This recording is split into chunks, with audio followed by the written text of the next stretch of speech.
नमस्कार। चलिए आज हिंदी व्याकरण के एक बहुत ही जरूरी कॉन्सेप्ट को समझते हैं जिसके बिना कोई भी वाक्य सही नहीं हो सकता, और वो है वचन। सुनने में तो बड़ा आसान लगता है ना, पर इसमें भी कुछ ऐसे पेंच हैं जो किसी को भी हैरान कर सकते हैं। तो एक मजेदार बात से शुरू करते हैं। हिंदी में वचन शब्द के दो मतलब होते हैं।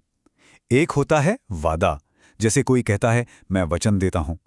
पर जब हम ग्रामर यानी व्याकरण की बात करते हैं तो यहां वचन का मतलब बिल्कुल अलग होता है। तो भैया चक्कर क्या है? अगर किताबी भाषा में देखें तो वचन की परिभाषा कुछ ऐसी है: संज्ञा, सर्वनाम या विशेषण का वो रूप जो हमें संख्या के बारे में बताता है। मतलब सिंपल भाषा में ये वो चीज है जो हमें बताती है कि हम किसी एक चीज के बारे में बात कर रहे हैं या एक से ज्यादा। चलिए इसे और भी आसान बना देते हैं। सारी भारी भरकम बातें एक तरफ, वचन का काम बस एक छोटा सा सवाल पूछना है, एक या अनेक। बात एक कुर्सी की हो रही है या बहुत सारी कुर्सियों की, एक तारे की या अनगिनत तारों की। बस यही एक सवाल सब कुछ तय करता है। और बस इसी एक या अनेक के सवाल से वचन के दो टाइप निकल कर आते हैं।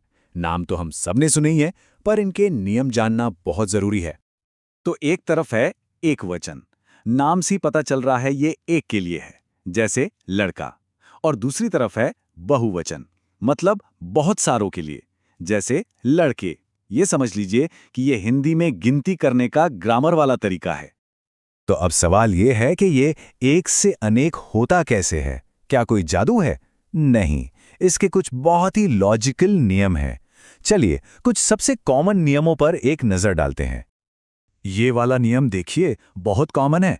जब भी कोई पुल्लिंग शब्द आ की मात्रा पर खत्म होता है, जैसे लड़का, तो उसका बहुवचन बनाने के लिए हम आ को ए में बदल देते हैं।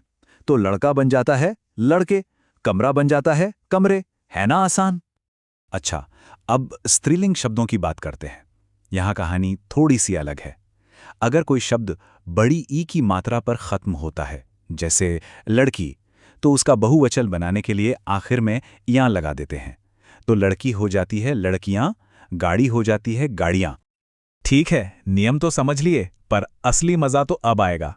अब हम बात करेंगे उन शब्दों की जो किसी नियम को नहीं मानते। ये हिंदी के कुछ खास शब्द हैं जो इसे और भी दिलचस्प बनाते हैं।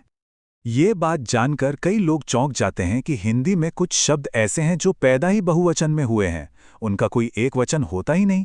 जैसे प्राण या हस्ताक्षर। हम कभी नहीं कहते मेरा प्राण निकल गया। सही वाक्य है मेरे प्राण निकल गए। यही इन शब्दों की खासियत है। और फिर कहानी में एक और ट्विस्ट है। कुछ शब्द इसके एकदम उल्टे हैं। वो कहते हैं हम तो नहीं बदलेंगे, चाहे एक हो या अनेक। जैसे पानी या दूध, एक ग्लास पानी हो या 10 ग्लास पानी, शब्द पानी ही रहेगा। अक्सर ऐसा उन चीजों के साथ होता है जिन्हें गिना नहीं जा सकता। तो ये सब हम क्यों समझ रहे हैं? एक वचन, बहुवचन, क्या फर्क पड़ता है?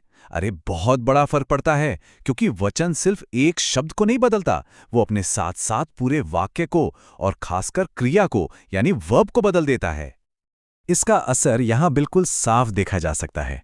एक वचन में वाक्य है लड़का पढ़ता है, पर जैसे ही लड़का का बहुवचन लड़के हुआ, क्रिया भी पढ़ता है से पढ़ते हैं हो गई। यही तालमेल है जो एक सही वाक्य बनाता है।